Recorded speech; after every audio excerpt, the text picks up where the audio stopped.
Rob Williams is the national sports editor of the Daily Hive and its sports vertical Offside. He joins us on Thursdays. And Rob, got to ask you the Surrey Mitsubishi poll question. Do the playoffs start tonight? Have they already begun? And what's your confidence level in these Canucks making it? Feels like it's already begun. I feel like for me, that Montreal game, the Montreal and the Calgary game, the back-to-back, that really felt like, okay, they're really digging in here. And then they had that slip up against Utah, and it felt like, the way they've been playing for weeks before that. But nevertheless, I do think that they're in kind of that, I don't know, this man so tight like a playoff game feel. I think is now here with the Canucks, and I think it's going to be like that down the stretch. Do they make it? I feel like it's a bit of a coin toss, but I do think that St. Louis probably is the stiffest competition in terms of the fact that their schedule is just so weak down the stretch. They've got the easiest schedule remaining. The Canucks have one of the toughest. So needless to say, tonight's game in St. Louis is a rather big one for both teams. You would have felt better about it if they had beaten Utah, right? Like if they had beaten Utah and followed that up with the Winnipeg win, I think everybody's pretty convinced that this team is ratcheting up the intensity. Does tonight prove that they have ratcheted up the intensity? If Utah is the only blemish here of late, do you think that proves to the fan base they are ready? Yeah, I mean, I think every night, right, is gonna go towards proving that. I do find it. I think it's kind of funny at this time of year where we put, obviously, like, these 4-point games are so important, but I feel like we almost put too much importance where we're like, okay, if they win, like, they're in. Yeah, they're in, and if they don't, they're not. And it's like, Utah beat the Canucks. Wow, a big 4-point game. Their next night, the Canucks pick up a win against Winnipeg, and Utah loses against Edmonton. They're back to square one where they were a couple nights before. So it's just every game matters, right? You just need to pick up points in any which way that you can. And this road trip is going to be a stiff test for the Canucks. Like, it's not, it does not get very easy down the stretch for them. Rob, you have been a Brock Boeser stan, and God bless you, Rob. You have taken on all comers on social media. Do you feel some vindication and validation after number 6 scores 2 the other night? Yeah, the one that really pissed people off is I pulled up the stats. If you look at the scoring leaders on the Canucks, there's 2 players that are tied in points right now. One is too slow, can't play without JT Miller.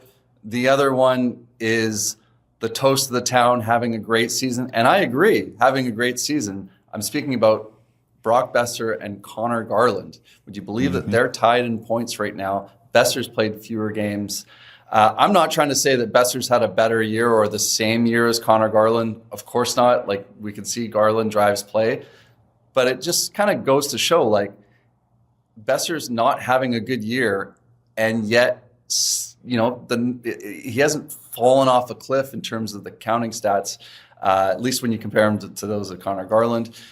My main point here on Boeser is that we shouldn't be doing the thing that the Canucks management seems to be doing, where player has one bad year, we write him off, and they're done. And the player has one good year, and let's extend them. Let's give them whatever they want.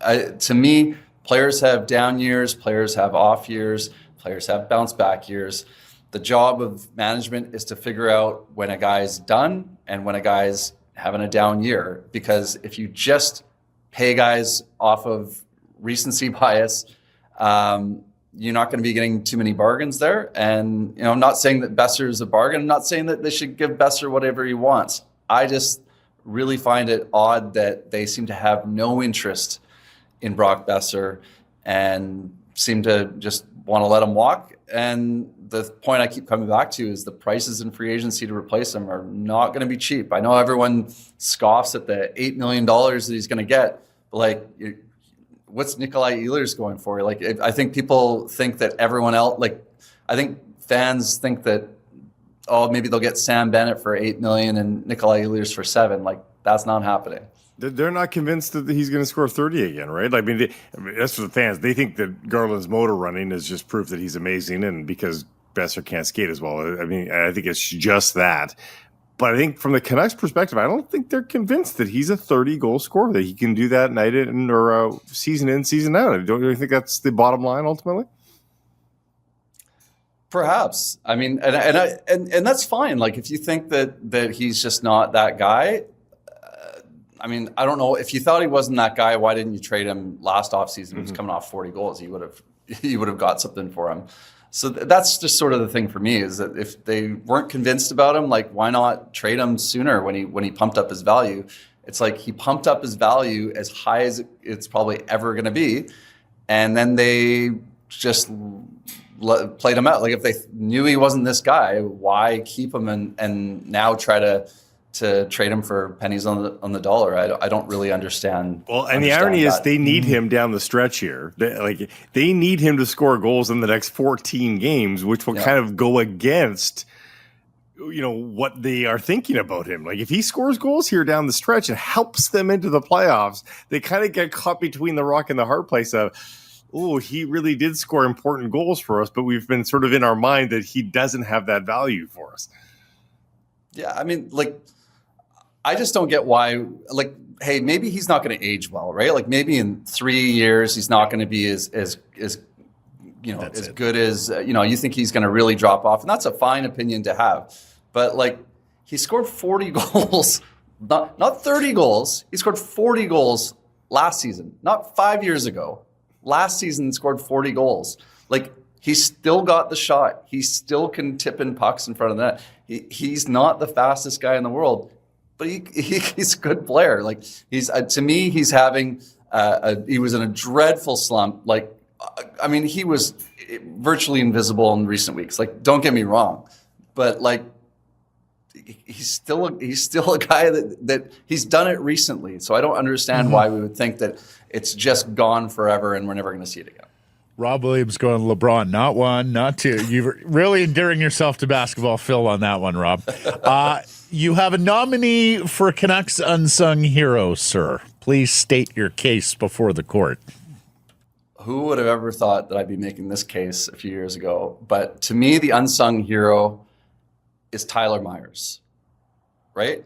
The guy that I think, when he was making $6 million a year and basically the entire length of that contract that Jim Benning signed him to he was a whipping boy in Vancouver, right? Yep. Playing too many minutes, making big, loud mistakes. I think about back to that. I think it was against St. Louis in overtime where he falls, wipes out every player on his team in overtime, and the Canucks lose and go on to lose in OT. Like, those are the moments I think we think of when we think about Tyler Myers. But last season, I thought he settled down pretty nicely. And this season, I think he's had a really nice year for the Canucks. And he's not a guy that you hear about a ton. He manages to stay healthy. He's playing over 20 minutes a night. If you look at total ice time for the entire season, only Quinn Hughes has logged more minutes than Tyler Myers. He's one of their most used guys on the penalty kill, which has been excellent this season. He's managed to contribute offensively more than he has in years past. He's playing a very, very important role for this team as a top four every night defenseman, which I think we all thought, hey, he's going to be a bottom pairing guy at this stage in his career. I think he's been really good for them, and I think he is their unsung hero this season. I love it, and he's so often an unsung hero is for a third or fourth line contributor that is potting some goals. Not often we've seen a guy that you're just going to give this award to because of general contributions, and he's also added a little bit of swagger to this team. He's actually added a little personality on the ice I'm talking about, and even off. As you know, he's eminently available to speak to everybody as well. Yeah, I mean, he's like the go-to guy on when they have a 4-1 loss and nobody did anything particularly well. Tyler Myers always seems to be the guy to come out and answer questions calmly in the media. I'm not saying that he deserves the award for that reason, but Yeah, he's had some great. I mean, I remember I was at that game in Anaheim. He scored that absolute beauty. Like he's had some nice moments for the team this season. I feel like he's one of these guys that, like, when he scores a highlight reel goal, I think that gets fans out of their seats. And it's not like, Elias Pettersson scores a highlight reel goal that brings it to another level. But I think there's something about a Tyler Myers beauty that gets fans excited to see that big guy score goals. Luke Schenn won 2 years ago.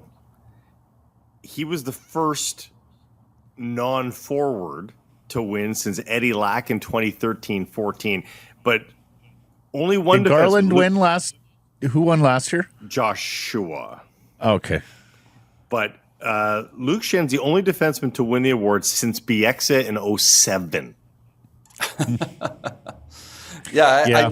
I think it would be really neat to see him win it, especially because, like, have we ever seen a whipping boy like a former whipping boy turn kind unsung. Of change? Yes. Change the narrative and become an unsung hero. I think that's why. Yeah. No, good shout, Rob. I love it. Okay, they have a new slogan. I guess this is in time for the playoffs, or at least the stretch drive, where moments become memories. I want your 2 cents on that, but perhaps more importantly, you weren't able to. You want to talk to us last week about quarter season packs because you were still doing digging, but you've done digging and written on that now. Yeah, where moments become memories is a new Canucks commercial. Apparently, it was out a little bit before. I guess I just missed it. I hadn't seen anybody really talk about it though. But they've got their new season ticket ad out. Everyone always has comments on those, so those are always kind of fun to look at. I thought this was really interesting. The Canucks they've been selling quarter season ticket packs ever since they moved into Rogers Arena, then known as GM Place, in 1995. They used to be called Ice Packs. The Vancouver Grizzlies had Jam Packs. And they've been an affordable, a more affordable way for fans to become members, season ticket members of that ilk. And apparently these are going away. They're not, if you already have a quarter season pack, I haven't heard any one I know that I've spoken to that are quarter season ticket packs holders that have been told that they're going away. But if you inquire right now about a quarter season ticket pack for next season, they say they're not unavailable. Apparently, it's going to be replaced with what they're calling a partial pack. I'm assuming they're going to have a fancier name for it when they roll it out to the public. But a partial pack is what I heard, which gets me thinking, okay, what does that mean? Is that going to be less than a half season ticket pack? And I think the real clue in this is what they did this last season. For the first time ever, quarter season ticket packs did not offer all of the games. The one game that was missing, of course, the most expensive ticket, which is the Toronto Maple Leafs, presumably because if you take that game out of quarter season ticket packs, you now have a lot more inventory to sell for single game buyers, which of course is at a higher price. So if I were to hazard a guess right now, it would be, if they have some other new pack, it would be the one they take out all the most desirable games that they can sell for higher on single game packs and remove those from the quarter packs. Why don't they have a crap pack? Have the most accessible dollar value pack and put in Tuesday versus Nashville, put in Sunday night versus Columbus. Just do all of those games. The subprime mortgage pack. Yeah, but I think that's what this is going to be. Yeah, I think this is what this is going to be. I think the partial pack might as well be the crap pack, but I don't know if they're going to be going for crap prices or not. So. Well, you get, speaking of working on the names, fellas, the crap pack. No, you don't like it? Doesn't quite have that panache, Blake. Not going to lie. I've never been. Okay, well, we'll look for that, Rob. No one does a better job of covering Rogers Arena and the enterprise and activity of going to Canucks games than you. Enjoy the match in St. Louis tonight. We'll catch up next week. Thank you.